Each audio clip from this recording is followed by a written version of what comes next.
Hello നമസ്കാരം എല്ലാ കൂട്ടുകാർക്കും ലിച്ചാർട്സിലേക്ക് സ്വാഗതം. അപ്പോൾ ഈ ഒരു വീഡിയോയിൽ തമിഴ്നാട് ടീച്ചേഴ്സ് എഡ്യൂക്കേഷൻ യൂണിവേഴ്സിറ്റിയുടെ BEdലെ സെക്കൻഡ് സെമസ്റ്ററിലെ അസസ്മെൻറ്റ് ഫോർ ലേണിംഗ് എന്നുള്ള സബ്ജക്റ്റിലെ ഫസ്റ്റ് യൂണിറ്റാണ് നമ്മൾ ഡിസ്കസ് ചെയ്യാനായിട്ട് പോകുന്നത്.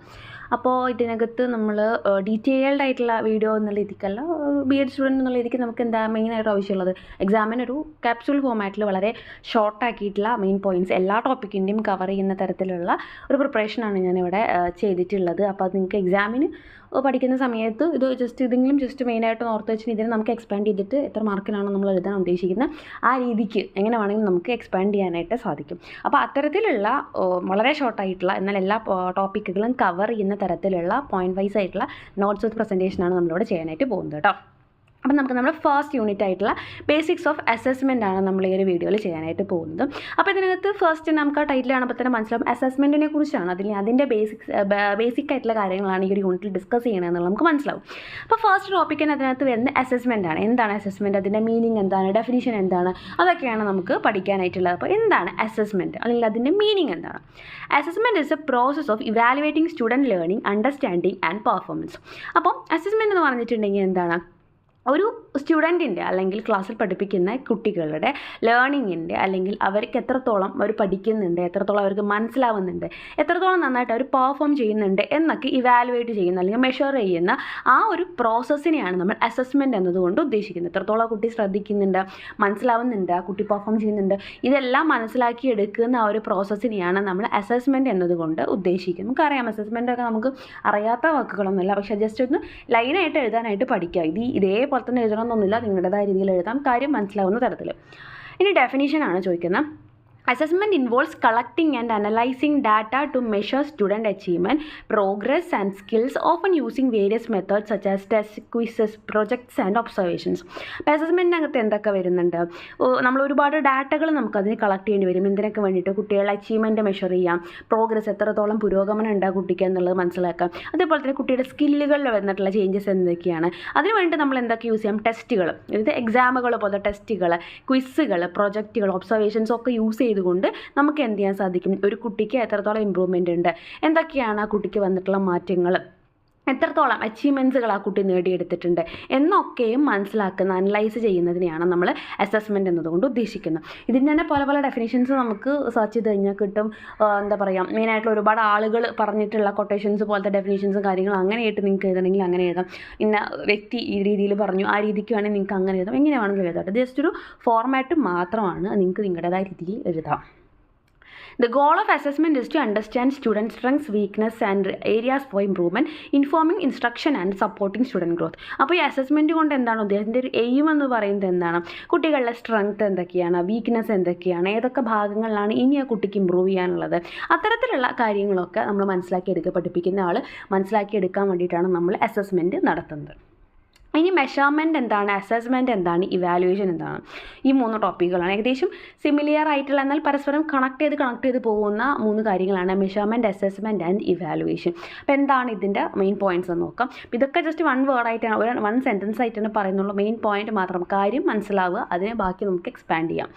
മെഷർമെൻറ്റ് എന്ന് പറഞ്ഞിട്ടുണ്ടെങ്കിൽ എന്താണ്, measurement involves quantifying student performance or attributes often using numerical data or scores.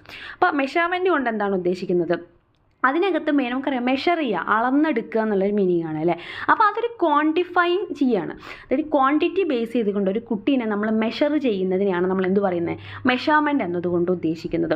Quantifying student performance, ഒരു കുട്ടിയുടെ പെർഫോമൻസിനെ നമ്മൾ എന്ത് ചെയ്യണം, ക്വാണ്ടിഫൈ ചെയ്തെടുക്കുകയാണ്, അളന്നെടുക്കുകയാണ്.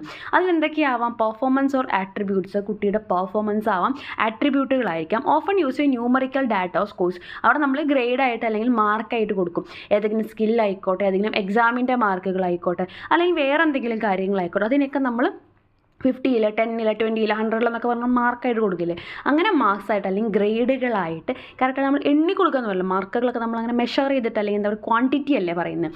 അപ്പോൾ അത്തരത്തിൽ കറക്റ്റായിട്ട് മാർക്കുകളായിട്ട് അല്ലെങ്കിൽ സ്കോറുകളായിട്ട് നമ്മളൊരു കുട്ടീനെ അളന്നെടുക്കുന്നതിന് അല്ലെങ്കിൽ കുട്ടിയുടെ ആട്രിബ്യൂട്ടുകളെ പെർഫോമൻസിനെ അളന്നെടുക്കുന്നതിന് ക്വാണ്ടിഫൈ ചെയ്യുന്ന ആ ഒരു പ്രോസസ്സിനെയാണ് നമ്മൾ മെഷർമെൻറ്റ് എന്നതുകൊണ്ട് ഉദ്ദേശിക്കുന്നത്. ഇനി അസസ്മെൻറ്റ് എന്താണ്, assessment is A process of gathering information about student learning, understanding understanding and performance often using various methods. Assessment എന്നതുകൊണ്ട് ഉദ്ദേശിക്കുന്നത് നമ്മൾ കുറച്ച് ഇൻഫോർമേഷൻസ് ഗ്യാദർ ചെയ്യണം. കുട്ടിയുടെ ലേണിങ്ങിനെ കുറിച്ച്, അണ്ടർസ്റ്റാൻഡിങ്ങിനെ കുറിച്ച്, പെർഫോമൻസിനെ കുറിച്ചൊക്കെ അറിയാൻ വേണ്ടിയിട്ട് കുറച്ചധികം ഡാറ്റകൾ നമ്മൾ എന്ത് ചെയ്യുന്നു, ഗ്യാദർ ചെയ്തെടുക്കുകയാണ്. എന്താ പറയുക, സൂക്ഷിച്ച് വയ്ക്കുകയാണ്.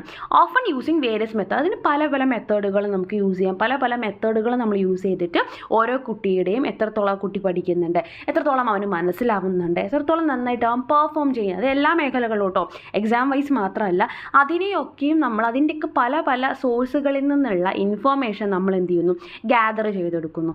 ആ ഒരു പ്രോസസ്സിനെയാണ് നമ്മൾ എന്ത് പറയുന്നത്, അസസ്മെൻറ്റ് എന്നതുകൊണ്ട് ഉദ്ദേശിക്കുന്നത്. ഇനി ഇവാലുവേഷൻ ആണ്. ഇത് രണ്ടിനും ശേഷം സംഭവിക്കുന്ന ഒരു കാര്യമുണ്ട്, evaluation involves making judgements about the quality or value of student learning performance or programmes often based on assessment. ഈ പറയും തൊട്ട് മുന്നേ നമ്മൾ ഫസ്റ്റ് എന്ത് ചെയ്തു, മെഷർമെൻറ്റിൽ നമ്മൾ എന്ത് ചെയ്തു, മാർക്കുകളായിട്ട്, സ്കോറുകളായിട്ട് ഒരു കുട്ടിയുടെ പല പല കഴിവുകളെ നമ്മൾ അനലൈസ് ചെയ്തു. അസസ്മെൻറ്റിൽ നമ്മൾ എന്ത് ചെയ്തു, പല പല മെത്തേഡ്സ് യൂസ് ചെയ്തുകൊണ്ട് ആ കുട്ടിയുടെ പല പല മേഖലകളിലെ ലേണിങ്ങിലും അണ്ടർസ്റ്റാൻഡിങ്ങും പെർഫോമൻസിനെയും ഒക്കെ കുറിച്ചുള്ള ഇൻഫോർമേഷൻ നമ്മൾ ഗ്യാദർ ചെയ്യുന്ന പ്രോസസ്സാണ് അസസ്മെൻറ്റ് എന്ന് പറയുന്നത്.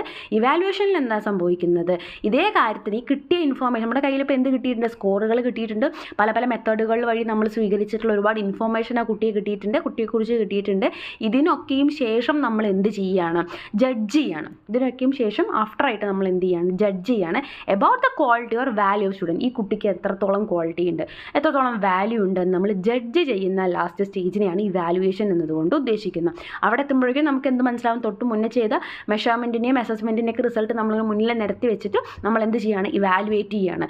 കുട്ടി എത്രത്തോളം ലേൺ ചെയ്തിട്ടുണ്ട്, എത്രത്തോളം പെർഫോം ചെയ്തിട്ടുണ്ട്, ഓരോ പ്രോഗ്രാംസിൽ എത്രത്തോളം കുട്ടി പാർട്ടിസിപ്പേറ്റ് ചെയ്തിട്ടുണ്ട്, അങ്ങനെ ഓരോ കാര്യങ്ങളിലും നമ്മൾ എന്ത് ചെയ്യാണ്, തൊട്ട് മുന്നേ ചെയ്ത മെഷർമെൻറ്റിൻ്റെയും അസസ്മെൻറ്റിൻ്റെയൊക്കെ റിസൾട്ട്സ് വെച്ചുകൊണ്ട് നമ്മൾ ആ കുട്ടിയെ ഇവാലുവേറ്റ് ചെയ്യണം. അപ്പോൾ ആ ഒരു സ്റ്റേജാണ് നമ്മൾ, അല്ലെങ്കിൽ ആ ഒരു പ്രോസസ്സിനെയാണ് നമ്മൾ ഇവാലുവേഷൻ എന്നതുകൊണ്ട് ഉദ്ദേശിക്കുന്നത്. ഇതിനൊന്നും കൂടെ സിമ്പിളാക്കിയിട്ട് പറയുകയാണെന്നുണ്ടെങ്കിൽ, മെഷർമെൻറ്റ് എന്ന് പറഞ്ഞാൽ എന്താ, ക്വാണ്ടിഫൈങ് പെർഫോമൻസിന്, ഒരു പെർഫോമൻസിനെ ക്വാണ്ടിറ്റി വെച്ചിട്ട്, അതായത് ഇത്ര എന്ന് പറഞ്ഞിട്ട് സ്കോർ വൈസ് ആയിട്ട് നമ്മൾ എന്ത് ചെയ്യാണ്, ക്വാണ്ടിഫൈ ചെയ്യുന്നതിനെയാണ് മെഷർമെൻറ്റ് എന്നതുകൊണ്ട് ഉദ്ദേശിക്കുന്നത്. അസസ്മെൻറ്റ് എന്ന് പറഞ്ഞിട്ടുണ്ടെങ്കിൽ ഗ്യാതറിങ് ഇൻഫോർമേഷനാണ്. ഇൻഫോർമേഷൻ ഗ്യാദർ പല പല സോഴ്സുകളിൽ നിന്നും പല പല മെത്തേഡുകൾ യൂസ് ചെയ്തുകൊണ്ട് ഇൻഫോർമേഷൻ ഗ്യാദർ ചെയ്യുകയാണ് ചെയ്യുന്നത് അബൌട്ട് ആരെക്കുറിച്ച്, ആ ഒരു സ്റ്റുഡൻറ്റിനെ കുറിച്ച്. ഈ വാലുവേഷൻ എന്താണ്, മേക്കിംഗ് ജഡ്ജ്മെൻറ്റ്സ്. മുകളിൽ പറഞ്ഞ മെഷർമെൻറ്റും അസസ്മെൻറ്റിൽ നിന്നും കിട്ടിയിട്ടുള്ള റിസൾട്ട് വെച്ചുകൊണ്ട് നമ്മൾ എന്ത് ചെയ്യാണ്, ജഡ്ജ് ചെയ്യാണ് ആ കുട്ടിയാണ്, മേക്കിംഗ് ജഡ്ജ്മെൻറ്റ്. എന്നിട്ട് ജഡ്ജ് ചെയ്തിട്ട് എന്താണ് അതിൻ്റെ ഫൈനൽ റിസൾട്ട് എന്ന് പറയുന്നത്, അതാണ് എന്തായാലും ആ ഒരു പ്രോസസ്സിനെയാണ് ഇവാലുവേഷൻ എന്നതുകൊണ്ട് ഉദ്ദേശിക്കുന്നത്. അപ്പോൾ ആ ഒരു 3 ടേംസ് എന്താണെന്ന് നിങ്ങൾക്ക് മനസ്സിലായിട്ടുണ്ടാവും, അതിൻ്റെ ഡിഫറൻസ് നിങ്ങൾക്ക് മനസ്സിലായിട്ടുണ്ടാവും. These concepts are interconnected and essential in education settings. അപ്പോൾ ഈ കോൺസെപ്റ്റുകൾ എന്താ, വളരെ അങ്ങോട്ടും ഇങ്ങോട്ടും കണക്റ്റഡ് ആണ്. നമ്മൾ പറഞ്ഞപ്പോൾ തന്നെ മനസ്സിലായില്ല ഇങ്ങനെയാണ് കണക്റ്റഡ് ആയിരിക്കണം എന്നുള്ളത്. അപ്പോൾ അതുകൊണ്ട് തന്നെ മാത്രമല്ല, അതിൻ്റെ എഡ്യൂക്കേഷൻ സെറ്റിംഗ്സിൽ അത് വളരെ എസെൻഷ്യൽ ആയിട്ടുള്ള കാര്യം കൂടെയാണ്. ഇനി റോൾ ഓഫ് അസസ്മെൻറ്റ് ഇൻ ലേണിങ്ങിൽ അസസ്മെൻറ്റിൻ്റെ റോൾ എത്രത്തോളം വലിയ റോളാണ് ഉള്ളത്. അതിനെ തന്നെ 3ആക്കി തിരിക്കാൻ നമുക്ക്. ആസ് ലേണിംഗ് ഉണ്ട്, ഫോർ ലേണിംഗ് ഉണ്ട്, ഓഫ് ലേണിംഗ് ഉണ്ട്. അപ്പോൾ എങ്ങനെയാണ് നമുക്ക്, അല്ലെങ്കിൽ എന്തൊക്കെയാണ് ലേണിങ്ങിൻ്റെ അസസ്മെൻറ്റിന് ലേണിങ്ങിലുള്ള റോള്, എന്താണ് അതിൻ്റെ റോളെന്ന് നമുക്ക് നോക്കാം. അപ്പോൾ ഫസ്റ്റ് വൺ വരുന്നത് അസസ്മെൻറ്റ് ആസ് ലേണിംഗ് ആണ്. അപ്പോൾ എന്താണ് അസസ്മെൻറ്റ് ആസ് ലേണിംഗ് എന്നുള്ളതുകൊണ്ട് ഉദ്ദേശിക്കുന്നത്, ലേണിംഗ് ആയിട്ടുള്ള, അല്ലെങ്കിൽ എന്താ പറയുക, പഠനമായിട്ടുള്ള വിലയിരുത്തൽ എന്ന് നമുക്ക് പറയാം. പഠനത്തിൻ്റെ കൂടെ പോകുന്ന ആ ഒരു വിലയിരുത്തലിനെ അല്ലെങ്കിൽ അസസ്മെൻറ്റിനെയാണ് നമ്മൾ എന്ത് പറയുന്നത്, ആസ് ലേണിംഗ് കൊണ്ട് ഉദ്ദേശിക്കുന്നത്. അപ്പോൾ അതിനകത്ത് എന്തൊക്കെ വരും, develops in students knowledge and skills required to adapt themselves to the learning situation and bring improvements in their learning. അപ്പോൾ ഇതിനകത്ത് എന്താ സംഭവിക്കുന്നത്, സ്റ്റുഡൻസിൻ്റെ നോളജ് അത് എത്രത്തോളം ഉണ്ട്, ആ ഒരു സ്കില്ലുകൾ ആ ഒരു പർട്ടിക്കുലർ ടൈമിൽ എത്രത്തോളം അവന് റിക്വയർ ആയിട്ടുണ്ട്, എത്രത്തോളം നോളജും സ്കില്ലും അവന് ആവശ്യമുണ്ട്, എന്തിനു വേണ്ടിയിട്ട്, to adapt themselves to the learning situation. അയാൾക്ക്, ആ ഒരു കുട്ടിക്ക് സ്വയം അവൻ്റെ ലേണിംഗ് സിറ്റുവേഷനിലേക്ക് അവനെ തന്നെ അപ്ലൈ ചെയ്യാൻ വേണ്ടിയിട്ട്, അതായത് സ്വയം പഠിക്കാൻ വേണ്ടിയിട്ട് അല്ലെങ്കിൽ സ്വയം കാര്യങ്ങൾ മനസ്സിലാക്കാൻ വേണ്ടിയിട്ട് എന്തൊക്കെ നോളജ് അല്ലെങ്കിൽ എന്തൊക്കെ സ്കില്ലുകളാണ് അവനവിടെ ആവശ്യമുള്ളത്, അതിനെ ഡെവലപ്പ് ചെയ്തെടുക്കുക. എന്തിനു വേണ്ടി, ആസ് ലേണിംഗ് എന്ന് പറഞ്ഞാൽ പഠനമായിട്ടുള്ള വിലയിരുത്തൽ. അതായത് ആ പഠിക്കാൻ വേണ്ടിയിട്ടുള്ള അവൻ്റെ ആ ഒരു സ്റ്റേജ് അല്ലെങ്കിൽ ആ ഒരു റോളിനെയാണ് എന്തുകൊണ്ട് ഉദ്ദേശിക്കുന്നത്, അസസ്മെൻറ്റ് ആസ് ലേണിംഗ് എന്നതുകൊണ്ട് ഉദ്ദേശിക്കുന്നത്. അപ്പോൾ അവിടെ എന്തൊക്കെ വരാം? റിഫ്ലക്റ്റീവ് പ്രാക്ടീസ് വരാം. അവിടെ അവന് സ്വയം ആ ഒരു ലേണിങ്ങിലേക്ക് ഇറങ്ങി ചെല്ലാനുള്ള റോളാണ് ഇവിടെ ഉദ്ദേശിക്കുന്നത് കേട്ടോ. അപ്പോൾ ഇതിലെന്താണ് റിഫ്ലക്റ്റീവ് പ്രാക്ടീസുകൾ വരാം. Students reflect on their own learning, സ്വന്തം ലേണിങ്ങിനെ കുറിച്ച് സ്വയം റിഫ്ലക്ട് ചെയ്യുക. സെൽഫ് അസസ്മെൻറ്റ് എന്ന് പറഞ്ഞാൽ എന്താ? Students evaluate their own work, സ്വന്തം വർക്ക് സ്വയം അസസ് ചെയ്യുക. മെറ്റാകോഗ്നീഷൻ എന്ന് പറഞ്ഞിട്ടുണ്ടെങ്കിൽ students think about their own thinking, സ്വന്തം ചിന്തയെക്കുറിച്ച് സ്വയം ചിന്തിക്കുക. അത്തരത്തിൽ ഒരു കുട്ടിക്ക് അവനെ തന്നെ സ്വയം അവൻ പഠിക്കുന്ന ആ ഒരു മേഖലയിൽ അല്ലെങ്കിൽ ആ ഒരു കോണ്ടെക്സ്റ്റിലേക്ക് ഇറക്കി വിടാനായിട്ട് സാധിക്കുക. അല്ലെങ്കിൽ ആ ഒരു റോളിന് വേണ്ടിയിട്ട് അല്ലെങ്കിൽ ആ ഒരു കാര്യത്തിന് വേണ്ടിയിട്ട് എന്തൊക്കെയാണ് അസസ്മെൻറ്റിന് ചെയ്യാനുള്ളത്, ആ ഒരു റോളിനെയാണ് എന്ത് പറയുന്നത്? ഈ പറഞ്ഞ അസസ്മെൻറ്റ് ആസ് ലേണിംഗ്, പഠനമായിട്ട് വിലയിരുത്തുക. അപ്പോൾ അതിന് വേണ്ടിയിട്ട് എന്ത് ചെയ്യുക? അവൻ സ്വയം അവനെ പഠിക്കുക, സ്വയം അവന് വേണ്ട കാര്യങ്ങൾ ചെയ്യുക. ആ ഒരു സ്റ്റേജ് അല്ലെങ്കിൽ ആ ഒരു റോളിനെയാണ്, ആ ഒരു അസസ്മെൻറ്റിൻ്റെ റോളിനെയാണ് അസസ്മെൻറ്റ് ആസ് ലേണിംഗ് എന്നതുകൊണ്ട് ഉദ്ദേശിക്കുന്നത്. ഇത് ലേണിംഗ് തന്നെയാണ് അവിടെ ചെയ്യുന്നത്. ആ ഒരു ലേണിംഗ് ചെയ്തുകൊണ്ട് അവൻ സ്വയം അവനെ അസസ് ചെയ്യുക. അതാണ് അസസ്മെൻറ്റ് ആസ് ലേണിംഗ്. ഇനി വരുന്നത് അസസ്മെൻറ്റ് ഫോർ ലേണിംഗ് ആണ്. അസസ്മെൻറ്റ് ഫോർ ലേണിംഗ് എന്ന് പറഞ്ഞാൽ എന്താ? ഒരു ടേമിൽ തന്നെയുണ്ട്. പഠനത്തിനുള്ള വിലയിരുത്തലാണ്, പഠിക്കാൻ വേണ്ടിയിട്ട്, അതായത് കൂടുതൽ ഇനിയും ഒന്നും കൂടെ ഇമ്പ്രൂവ് ചെയ്യാൻ വേണ്ടി. ഫോർ ലേണിംഗ് എന്ന് പറഞ്ഞാൽ പഠിക്കാൻ വേണ്ടിയിട്ടുള്ള വിലയിരുത്തലാണ്, പഠിക്കാൻ വേണ്ടിയിട്ടുള്ള അസസ്മെൻ്റ് ആണ്. ഒന്നും കൂടെ ഇമ്പ്രൂവ് ചെയ്യാൻ എന്തൊക്കെ വേണോ അതാണ് അവിടെ വരിക. Assessment for learning is A process of improving and enhancing students learning. പറഞ്ഞ പോലെ തന്നെ ആ ഒരു കുട്ടി ഒരു സ്റ്റേജ് വരെ അല്ലെങ്കിൽ ഇത്ര അളവിൽ ആ കുട്ടിക്ക് ലേണിംഗ് എന്താ പറയുക നോളജ് ഉണ്ടാവുമായിരിക്കും. അതിനെ ഒന്നും കൂടെ ഇമ്പ്രൂവ് ചെയ്യണം. ഫോർ ലേണിംഗ്, ഇനി ഒന്നും കൂടെ പഠിക്കാൻ വേണ്ടിയിട്ട് എന്തൊക്കെ കാര്യങ്ങൾ ചെയ്യണം അതൊക്കെയാണ് ഇവിടെ വരുന്നത്. അതിലെന്തൊക്കെ വരാം? ഫോമാറ്റീവ് അസസ്മെൻറ്റ്. ഫോമാറ്റീവ് അസസ്മെൻറ്റ് എന്ന് പറഞ്ഞാൽ എന്താ? Ongoing evaluation to inform instruction. അപ്പോൾ ആ ഒരു കുട്ടിയുടെ ഇമ്പ്രൂവ്മെൻറ്റിന് വേണ്ടിയിട്ട് നമ്മൾ കൊടുക്കുന്ന അസസ്മെൻറ്റാണ് ഫോമാറ്റീവ് അസസ്മെൻറ്റ്. നമുക്കറിയാലോ അല്ലേ? അപ്പോൾ അതായത് നമ്മളൊരു ചാപ്റ്റർ തീരുമ്പോഴോ അല്ലെങ്കിൽ ഒരു മൊഡ്യൂൾ തീരുമ്പോഴോ അല്ലെങ്കിൽ ഒരു എന്താ പറയുക ഒരു മന്ത് വൈസ് ആയിട്ടോ ഒക്കെ നമ്മൾ നടത്താൻ ചെറിയ ചെറിയ ടെസ്റ്റുകളാണ് ഫോർമാറ്റീവ് അസസ്മെൻറ്റ് കൊണ്ട് ഉദ്ദേശിക്കുക. അപ്പോൾ ടെസ്റ്റിൽ മാർക്ക് കുറയുന്ന കുട്ടി ഏത് മേഖലയിലാണ് അവൻ വീക്ക് ആവുന്നതെന്ന് നോക്കിയിട്ട് അടുത്ത എക്സാം ആകുമ്പോഴേക്കും, ടെസ്റ്റ് വരുമ്പോഴേക്കും അവൻ ഒന്നും കൂടി ഇമ്പ്രൂവ് ചെയ്ത് ഫൈനൽ എക്സാം ആകുമ്പോഴേക്കും ഒരു ബെറ്റർ ആയിട്ട് റിസൾട്ട് കിട്ടുന്ന തരത്തിൽ ആ കുട്ടിയെ മാറ്റിയെടുക്കാൻ വേണ്ടിയിട്ടാണ് നമ്മൾ എന്ത് യൂസ് ചെയ്യുന്നത്? ഫോർമാറ്റീവ് അസസ്മെൻറ്റ് വരുന്നത്. ഇനി എന്താണ് feedback? Providing students with feedback to improve. അപ്പോൾ നമുക്ക് കറക്റ്റായിട്ട് ഫീഡ്ബാക്കുകൾ കൊടുക്കുക. നീ ഇന്ന കാര്യങ്ങൾ നീ കറക്റ്റ് ചെയ്യണം കേട്ടോ എന്ന് പറഞ്ഞാൽ കുട്ടിക്ക് പറഞ്ഞു കൊടുത്തിട്ടുണ്ടെങ്കിൽ അവിടെ എന്താണ് അവന് ഒന്നും കൂടെ ഇമ്പ്രൂവ് ചെയ്യാനായിട്ട് സഹായിക്കും. ഇതൊക്കെ എന്തിൻ്റെ ഭാഗങ്ങളാണ്? അസസ്മെൻറ്റ് ഫോർ ലേണിങ്ങിൻ്റെ ഭാഗങ്ങളാണ്. ഇനി adjust instruction. Teachers adjust instruction based on assessment data. അപ്പോൾ ഒരു കുട്ടിക്ക് ഒരു എന്താ പറയുക എക്സാം നടന്നു അല്ലെങ്കിൽ ഒരു ടെസ്റ്റ് ഫോർമാറ്റീവ് അസസ്മെൻറ്റ് നടന്നു. അപ്പോൾ അത് വെച്ച് നമുക്ക് മനസ്സിലാവണം ഞാൻ എൻ്റെ പഠിപ്പിക്കുന്ന രീതി ഒന്നും കൂടെ ആ കുട്ടിക്ക് വേണ്ടി ഇമ്പ്രൂവ് ചെയ്യണം അല്ലെങ്കിൽ ചേഞ്ച് ചെയ്യണമെന്ന് തോന്നുകയാണ്, അഡ്ജസ്റ്റ് ചെയ്യണമെന്ന് തോന്നുകയാണെങ്കിൽ അതിനനുസരിച്ച് നമുക്ക് അഡ്ജസ്റ്റ് ചെയ്യാനായിട്ട് സാധിക്കണം. അങ്ങനെയാണെങ്കിലാണ് അസസ്മെൻറ്റ് ഫോർ ലേണിങ്ങിൽ കറക്റ്റായിട്ടൊരു അസസ്മെൻറ്റിൻ്റെ റോള് വരുള്ളൂ. ഇനി വരുന്ന അസസ്മെൻറ്റ് ഓഫ് ലേണിംഗ് ആണ്. അതൊരു ഫൈനൽ സ്റ്റേജാണ്. അതായത് പഠനത്തിൻ്റെ വിലയിരുത്തൽ എന്നൊരു മീനിങ് ആണ് അതിന് വരുന്നത്. ആ ഒരു ലേണിങ്ങിൻ്റെ അസസ്മെൻ്റ് ആണ്. അപ്പോൾ ഇത്രയും സമയം കൊണ്ട് എന്ത് പഠിച്ചു എന്നതിനെ നമ്മൾ അസസ് ചെയ്യണം അല്ലെങ്കിൽ വിലയിരുത്തുന്നതിനെയാണ് എന്ത് പറയുന്നത്? Assessment of learning. ആ ടേമിൽ തന്നെ നമുക്ക് മനസ്സിലാവും ആ ഒരു പഠനത്തിൻ്റെ വിലയിരുത്തൽ എന്നൊരു മീനിങ് ആണ് വരുന്നത്. Assessing students learning achievement in relation to the expected learning outcome. നമ്മൾ ഫൈനലി വന്ന് നോക്കുകയാണ്. അതായത് ഇത്രത്തോളം കാര്യങ്ങളാണ് ഈ ഒരു വർഷം കൊണ്ട് അല്ലെങ്കിൽ ഒരു സെമസ്റ്റർ കൊണ്ട് ആ കുട്ടി ചെയ്യേണ്ടിയിരുന്നത്.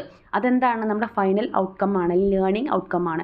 അതിൽ എത്രത്തോളം ആ ഒരു എക്സ്പെക്റ്റഡ് ലേണിംഗ് ഔട്ട്കമ്മിൽ എത്രത്തോളം കാര്യങ്ങൾ അവൻ അല്ലെങ്കിൽ അവൾ അച്ചീവ് ചെയ്തു എന്ന് നോക്കുന്നതിനെയാണ് നമ്മൾ ഈ ഒരു സ്റ്റേജ് കൊണ്ട് അല്ലെങ്കിൽ ഈ ഒരു അസസ്മെൻറ്റിൻ്റെ ആ ഒരു റോള് കൊണ്ട് ഉദ്ദേശിക്കുന്നത്. അപ്പോൾ അതിനകത്ത് എന്താ വരിക? അപ്പുറത്ത് ഫോമാറ്റീവ് ആണ് വന്നപ്പോൾ ഇവിടെ എന്താ വരിക? സമ്മാറ്റീവ് അസസ്മെൻ്റ് ആണ് വരിക. സമ്മാറ്റീവ് എന്ന് പറഞ്ഞാൽ എന്താ? ഒരു സെമ്മിൻ്റെ അവസാനം അല്ലെങ്കിൽ ഒരു ഇയറിൻ്റെ അവസാനം ആയിട്ട് നമ്മൾ മൊത്തത്തിൽ ഇവാലുവേറ്റ് ചെയ്യാൻ വേണ്ടിയിട്ട് യൂസ് ചെയ്യുന്ന ആ ഒരു ടെസ്റ്റുകൾ എക്സാമിനെയാണ് നമ്മൾ എന്ത് പറയുന്നത്? Summative assessment. Evaluating student learning at the end, അവസാനം. അതെങ്ങനെയാണ്? ചിലത് നമുക്കറിയാം സെമസ്റ്റർ വൈസ് ആയിരിക്കും, ചിലത് നമുക്ക് ഈ പറഞ്ഞ പോലെ ഇയർലി ആയിട്ടായിരിക്കും. അപ്പോൾ അങ്ങനെ എന്താണോ നമ്മൾ ലാസ്റ്റ് എക്സാം നടത്തിയിട്ട് ആ കുട്ടിയുടെ ആ ഒരു ഫൈനൽ ഔട്ട്കം എന്താണെന്ന് ടെസ്റ്റ് ചെയ്യുന്നതിനാണ് സമ്മാറ്റീവ് അസസ്മെൻറ്റ് എന്നുകൊണ്ട് ഉദ്ദേശിക്കണം. പിന്നെ അക്കൗണ്ടബിലിറ്റി, മെഷറിംഗ് സ്റ്റുഡൻറ്റ് അച്ചീവ്മെൻറ്റ്, എത്രത്തോളം അച്ചീവ്മെൻറ്റ് കുട്ടിക്ക് കിട്ടിയിട്ടുണ്ട്. Evaluation, judging the quality of student learning. നമ്മൾ പറഞ്ഞ പോലെ മെഷർമെൻറ്റും കാര്യങ്ങളൊക്കെ യൂസ് ചെയ്തുകൊണ്ട് അസസ്മെൻ്റ് ഒക്കെ യൂസ് ചെയ്തുകൊണ്ട് നമ്മൾ ഇവാലുവേറ്റ് ചെയ്യുന്ന ഒരു സ്റ്റേജ്. അപ്പോൾ അത്തരത്തിൽ അസസ്മെൻറ്റ് ആസ് ലേണിംഗ് ഉണ്ട്, അസസ്മെൻറ്റ് ഫോർ ലേണിംഗ് ഉണ്ട്, അസസ്മെൻറ്റ് ഓഫ് ലേണിംഗ് ഉണ്ട്. ഈ 3 റോളുകളാണ് അസസ്മെൻറ്റിന് ലേണിങ്ങിൽ ഉള്ളത് എന്നുള്ളത് മനസ്സിലാക്കുക കേട്ടോ. ഇനി വരുന്ന ഫോമാറ്റീവ് ആൻഡ് സമ്മേറ്റീവ്. നമ്മൾ ഓൾറെഡി ഇപ്പോൾ പഠിച്ചു കഴിഞ്ഞു അല്ലേ ഫോമാറ്റീവ് സമ്മേറ്റീവ് എന്താണെന്നുള്ളത്. ഫോമാറ്റീവ് എന്ന് പറഞ്ഞാൽ എന്താ? ഓൺ ഗോയിങ് ഇവാലുവേഷൻ ആണ്. ഇങ്ങനെ കണ്ടിന്യൂസ് ആയിട്ട് നമ്മൾ നടത്തുന്നതാണ്. ഓരോ യൂണിറ്റ് കഴിഞ്ഞിട്ടോ ചാപ്റ്റർ കഴിഞ്ഞിട്ടോ അല്ലെങ്കിൽ ചിലപ്പോൾ നമ്മൾ വീക്കിലി ടെസ്റ്റുകൾ നടത്താം, ചിലപ്പോൾ മന്ത്ലി നമ്മൾ ടെസ്റ്റുകൾ നടത്താം. അങ്ങനെ ഇടയ്ക്കിടയ്ക്ക് നമ്മൾ നടത്തുന്ന കുഞ്ഞു കുഞ്ഞു ടെസ്റ്റുകളെയാണ് നമ്മൾ എന്ത് പറയുന്നത്? ഫോമാറ്റീവ് അസസ്മെൻറ്റ് എന്നുകൊണ്ട് ഉദ്ദേശിക്കുന്നത്. Conducted during the learning process. ആ ഒരു ലേണിംഗ് പ്രോസസ്സിനകത്ത് ഇടയിൽ ഇങ്ങനെ ഇടയ്ക്കിടയ്ക്ക് നടത്തുന്ന ടെസ്റ്റുകളെ അല്ലെങ്കിൽ അത്തരത്തിലുള്ള അസസ്മെൻറ്റുകളെയാണ് ഫോമാറ്റീവ്. ടെസ്റ്റ് എന്ന് ഞാൻ പറഞ്ഞത് ഒരു എക്സാമ്പിളാണ് കേട്ടോ. അത്തരത്തിലുള്ള പലതരത്തിലുള്ള അസസ്മെൻറ്റുകളെയാണ് ഫോമാറ്റീവ് അസസ്മെൻറ്റ് എന്നുകൊണ്ട് ഉദ്ദേശിക്കണം. It improves learning. അതിൻ്റെ മെയിൻ എയിം എന്താണ്? ലേണിങ്ങിനെ ഇമ്പ്രൂവ് ചെയ്യുക എന്നുള്ളതാണ്. ആ കുട്ടിക്ക് എത്ര മാർക്ക് കിട്ടിയെന്ന് നോക്കാൻ വേണ്ടിയിട്ടല്ല, ആ മാർക്കിന് ഒന്നും കൂടി ഇമ്പ്രൂവ് ചെയ്യണമെങ്കിൽ എന്ത് ചെയ്യണമെന്ന് അടുത്ത മാസം അല്ലെങ്കിൽ അടുത്ത വീക്ക് അല്ലെങ്കിൽ അടുത്ത സെമ്മാകുമ്പോഴേക്കും നമുക്ക് നോക്കാൻ പാകത്തിനാണ് നമ്മൾ എന്ത് ചെയ്യുന്നത്, കുട്ടീനെ ഇമ്പ്രൂവ് ചെയ്യിക്കാൻ വേണ്ടി മാത്രം മെയിനായിട്ട് ഫോക്കസ് ചെയ്യുന്ന കാര്യങ്ങളാണ് ഫോമാറ്റീവ് അസസ്മെൻറ്റുകൾ. Help students improve and adjust instruction. നമ്മൾ പഠിപ്പിക്കുന്ന ആളാണോ അഡ്ജസ്റ്റ് ചെയ്യേണ്ടത്, പഠിക്കുന്ന കുട്ടിയാണോ അഡ്ജസ്റ്റ് ചെയ്യേണ്ടത്, ഇമ്പ്രൂവ് ചെയ്യേണ്ടതെന്ന് നോക്കിയിട്ട് നമ്മൾ കാര്യങ്ങൾ ഫോർവേഡ് ചെയ്യാൻ വേണ്ടിയിട്ട് ഹെൽപ്ഫുൾ ആണത്. പിന്നെ feedback provides regular feedback to students. കറക്റ്റായിട്ട് കുട്ടിക്ക് ഫീഡ്ബാക്ക് കൊടുത്തുകൊണ്ടിരിക്കുക. പിന്നെ വരുന്നത് സമ്മാറ്റീവ് അസസ്മെൻ്റ് ആണ്. End of term evaluation. അതിനാണ് നമ്മൾ എൻഡ് ഓഫ് ടേം ഇവാലുവേഷൻ, ഒന്നെങ്കിൽ ടേമിൻ്റെ എൻഡിൽ അല്ലെങ്കിൽ സെമ്മിൻ്റെ എൻഡിൽ അല്ലെങ്കിൽ വർഷത്തിൻ്റെ അവസാനം. അത് ഒന്നിലധികം ഫോമാറ്റീവ് അസസ്മെൻറ്റുകൾക്ക് ശേഷം ഫൈനലി വരുന്ന കാര്യമാണ് എന്ത്, സമ്മാറ്റീവ് അസസ്മെൻറ്റ്. നമ്മൾ വാർഷിക പരീക്ഷ എന്ന് പറയുന്ന രീതിക്കാവാം, അല്ലെങ്കിൽ സെമസ്റ്റർ എക്സാം എന്ന് പറയുന്നതൊക്കെ അതിൻ്റെ എക്സാമ്പിളുകളാണ്. Conducted at the end of a learning period. ആ ലേണിംഗ് പീരീഡിൻ്റെ അവസാനം, സെമ്മാണെങ്കിൽ സെമ്മ്, ഇയർ ആണെങ്കിൽ ഇയർ, എങ്ങനെയാണെന്ന് വെച്ച് കഴിഞ്ഞാൽ ആ രീതിക്കാണ് നമ്മൾ എടുക്കുക. Measures achievement. ഇവിടെയാണ് നമ്മൾ എന്ത് മെഷർ ചെയ്യുന്നത്, അച്ചീവ്മെൻറ്റ്. ആ ഒരു സെമ്മ് കൊണ്ട് കുട്ടി എന്ത് അച്ചീവ് ചെയ്തു, ആ ഒരു വർഷം കൊണ്ട് കുട്ടി എന്ത് അച്ചീവ് ചെയ്തു എന്ന് ഇവിടെയാണ് നമ്മൾ ഡിസൈഡ് ചെയ്യുന്നത്. ഫോമാറ്റീവ് അസസ്മെൻറ്റ് അവൻ്റെ അച്ചീവ്മെൻറ്റ് മെഷർ ചെയ്യാൻ വേണ്ടിയിട്ടുള്ളതല്ല, ആ കുട്ടീനെ ഇമ്പ്രൂവ് ചെയ്യിക്കാൻ വേണ്ടി മാത്രമുള്ള അസസ്മെൻറ്റുകളാണ് ഫോമാറ്റീവ് അസസ്മെൻറ്റുകൾ. Evaluate student learning and achievement. ഇവിടെ വെച്ചിട്ട് സമ്മാറ്റീവ് അസസ്മെൻറ്റ് എത്തുമ്പോഴേക്കും ആ കുട്ടിയുടെ ലേണിംഗും അച്ചീവ്മെൻറ്റൊക്കെ നമ്മൾ ഇവാലുവേറ്റ് ചെയ്യുന്നു.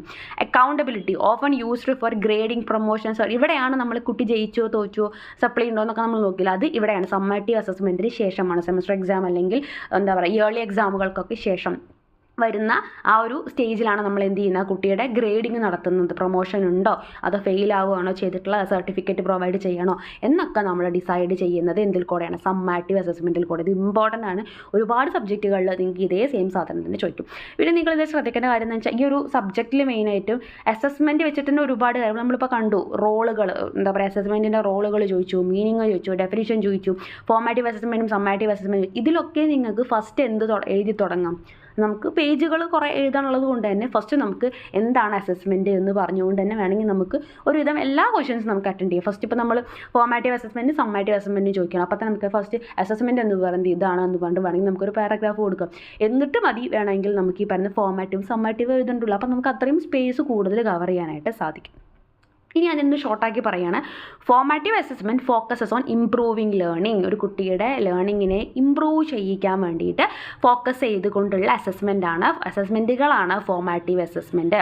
അതേപോലെ തന്നെ സമ്മേറ്റീവ് അസസ്മെൻറ്റ് എന്താണ്, ഫോക്കസസ് ഓൺ ഇവാലുവേറ്റിംഗ് അച്ചീവ്മെൻറ്റ്. കുട്ടി എന്ത് അച്ചീവ് ചെയ്തു, എന്താണ് കുട്ടിയുടെ ഫൈനൽ റിസൾട്ട് എന്ന് നോക്കാൻ വേണ്ടിയിട്ട് സഹായിക്കുന്ന അസസ്മെൻറ്റിനെയാണ് സമ്മേറ്റീവ് അസസ്മെൻറ്റ് എന്നതുകൊണ്ട് ഉദ്ദേശിക്കുന്നത്. ക്ലിയർ അല്ലേ? ഇനി പർപ്പസ് ഓഫ് അസസ്മെൻ്റ് ആണ്. ഇപ്പോൾ ഇവിടെയും കണ്ട പർപ്പസ് ഓഫ് അസസ്മെൻറ്റ് എന്താ. അപ്പോൾ നമുക്ക് ഫസ്റ്റ് എന്ത് എഴുതാം, അസസ്മെൻറ്റ് എന്താണ് എന്നുള്ളത് നമ്മൾ തൊട്ട് മുന്നിൽ ക്വസ്റ്റനിൽ എഴുതിയതിൽ നിന്നും കുറച്ച് ഡിഫറൻ്റ് ആയിട്ട് നമുക്ക് എഴുതാം. ഇങ്ങനെ എഴുതണമെന്നല്ലോട്ടെ ഞാൻ പറഞ്ഞു, ആ പേജ് കവർ ചെയ്യാൻ വേണ്ടിയിട്ട് അങ്ങനത്തെ കുറച്ച് ടെക്നിക്കൽ നമുക്ക് യൂസ് ചെയ്യാമെന്നേ പറഞ്ഞുള്ളൂ. അപ്പോൾ പർപ്പസ് ഓഫ് അസസ്മെൻറ്റ്, അപ്പോൾ അതൊന്നും ഞാൻ കൊടുക്കുന്നില്ല കേട്ടോ. അസസ്മെൻറ്റ് എന്താണെന്ന് ഞാൻ വീണ്ടും പറയുന്നില്ല. അപ്പോൾ എന്തൊക്കെയാണ് ഒരു അസസ്മെൻറ്റിൻ്റെ പർപ്പസ് എന്തൊക്കെയാണ്?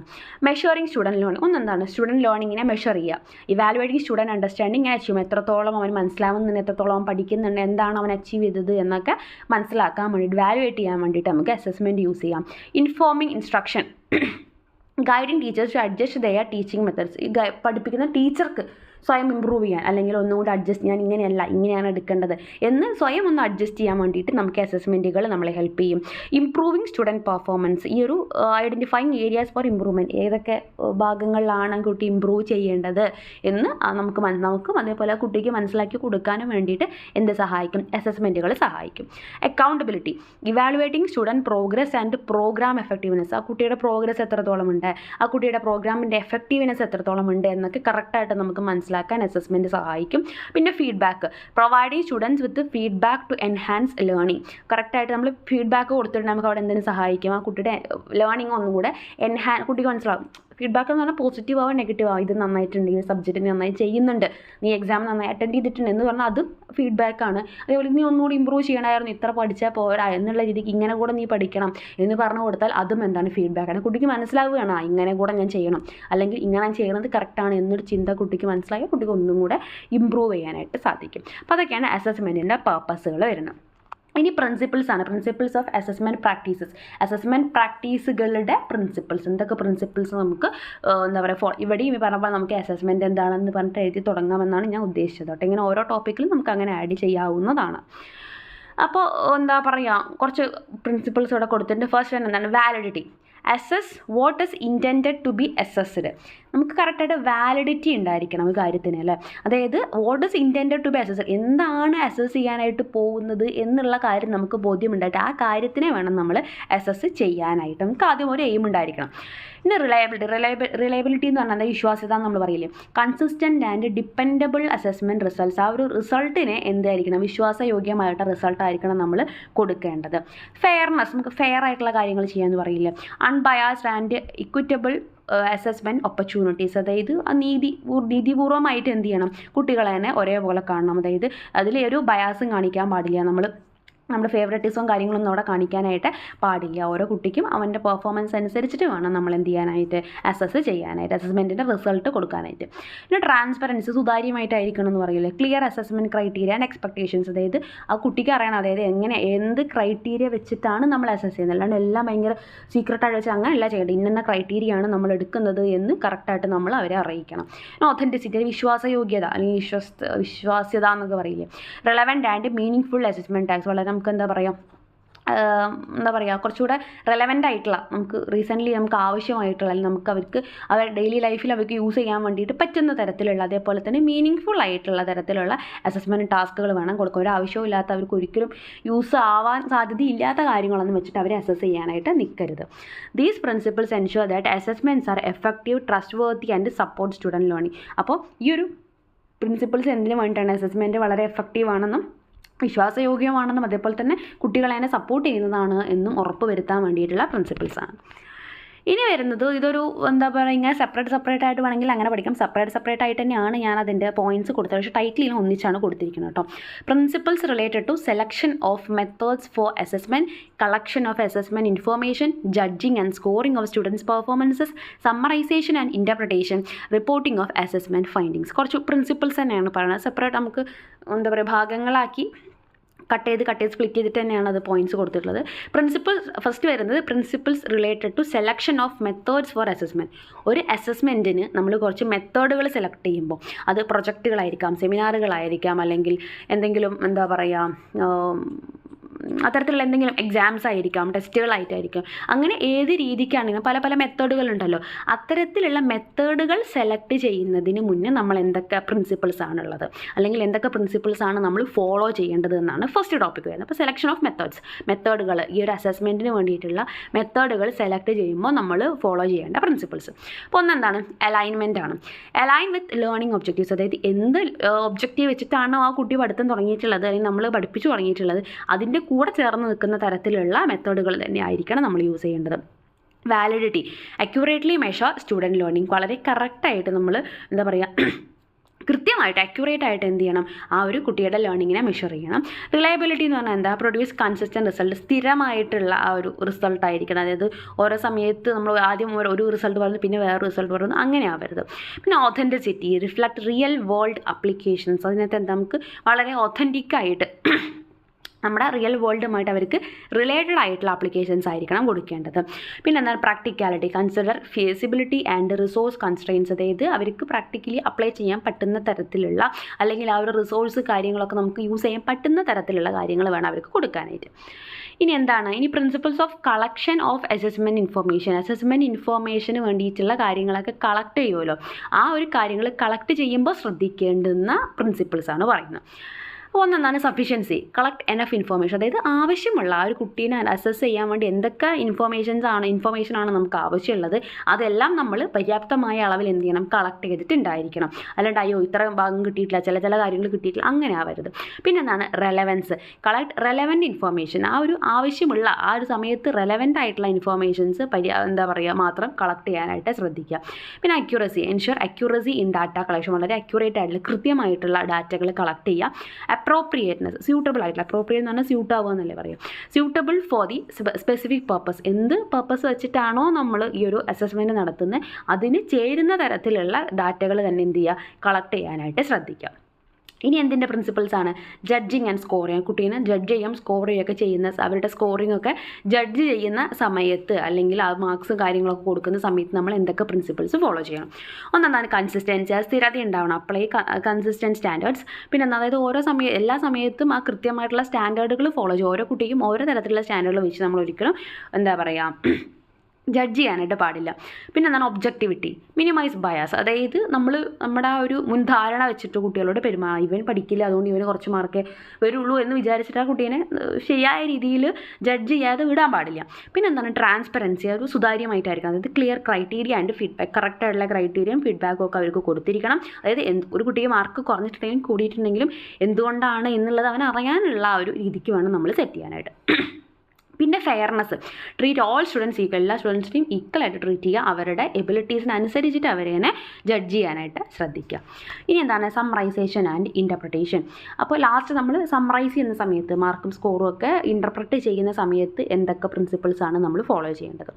സെയിം തന്നെയാണ്. അക്യൂറസിയാണ് ഒന്ന്. Summarise and interpret results accurate, വളരെ കൃത്യമായിട്ട് എന്താ പറയുക റിസൾട്ട് നോക്കണം. Contextual understanding, consider the context in which assessment data was collected. ഏത് കോണ്ടെക്സ്റ്റിലാണ് നമ്മൾ ആ ഡാറ്റ കളക്ട് ചെയ്തത്, ഏത് കോണ്ടെക്സ്റ്റിലായിരുന്നു ആ കുട്ടികൾ ഉണ്ടായിരുന്നത് എന്ന് നോക്കിയിട്ട് വേണം നമ്മൾ എപ്പോഴും അവരെ ഇൻ്റർപ്രറ്റ് ചെയ്യാനായിട്ട്. ഒബ്ജക്റ്റിവിറ്റി, ഇൻ്റർപ്രറ്റ് റിസൾട്ട്സ് ഒബ്ജക്റ്റീവിൽ അവോയ്ഡിങ് ബയസ്, അതായത് മുൻധാരണ വെച്ചിട്ട് കുട്ടികളെ ജഡ്ജ് ചെയ്യരുത്. പിന്നെ reporting of assessment finding. Last assessment finding ഒക്കെ കിട്ടി നമ്മൾ ഞാൻ റിപ്പോർട്ട് റിപ്പോർട്ട് ചെയ്യാനായിട്ട് പോകണം. മാർക്ക് ഗ്രേഡ് എന്താണ് അതിൻ്റെ റിസൾട്ട് എന്നുള്ളത് നമ്മൾ റിപ്പോർട്ട് ചെയ്യാൻ പോവുകയാണ്. അപ്പം ശ്രദ്ധിക്കേണ്ട പ്രിൻസിപ്പിൾസും സെയിം തന്നെയാണ്. ഒരുവിധം ക്ലാരിറ്റിയാണ് ഒന്ന്. Report findings clearly and concisely. പിന്നെ എന്താണ് ടൈംലിനെസ്, റിപ്പോർട്ട് ഫൈൻഡിങ്സിൻ്റെ ടൈംലി മാനർ, കറക്റ്റായിട്ടൊരു ടൈം അത് ഏത് സമയത്താണോ നമ്മളത് പുറത്ത് വിടേണ്ടത് ആ സമയത്ത് നമ്മൾ ചെയ്യാം. അത് കുറേ കഴിഞ്ഞിട്ട് അല്ലെങ്കിൽ അതിൻ്റെ കുറേ മുന്നേ അങ്ങനെ ചെയ്ത് അതിൻ്റെ ആ സമയത്ത് കൃത്യമായിട്ട് അത് കൊടുക്കാനായിട്ട് ശ്രദ്ധിക്കുക. പിന്നെ എന്താണ് relevance, report relevant information to stakeholders, അതായത് റെലവൻറ്റ് ആയിട്ടുള്ള ഇൻഫോർമേഷൻ ആയിരിക്കണം നമ്മളോട് റിപ്പോർട്ട് ചെയ്യേണ്ടത്. പിന്നെ എന്താണ് accuracy, ensure reported findings are accurate ആയിരിക്കണം തീർച്ചയായിട്ടും എന്ത് ചെയ്യേണ്ടത് നമ്മൾ ആ റിപ്പോർട്ട് കാര്യങ്ങളൊക്കെ കൊടുക്കേണ്ടതായിട്ടുള്ളത്. അപ്പോൾ ഇത്രയാണ് നമ്മൾ ഈ ഒരു യൂണിറ്റകത്ത് എല്ലാ പോയിൻറ്റ്സ് നമ്മൾ കവർ ചെയ്തിട്ടുണ്ട്. ബാക്കിയുള്ള ചാപ്റ്ററുകൾ നമ്മൾ പുറകെ അപ്ലോഡ് ചെയ്യുന്നതായിരിക്കും. അപ്പോൾ വീഡിയോസ് സ്കിപ്പ് ചെയ്യാതിരിക്കാൻ വേണ്ടി തീർച്ചയായും ചാനൽ സബ്സ്ക്രൈബ് ചെയ്യുക, സപ്പോർട്ട് ചെയ്യുക. താങ്ക്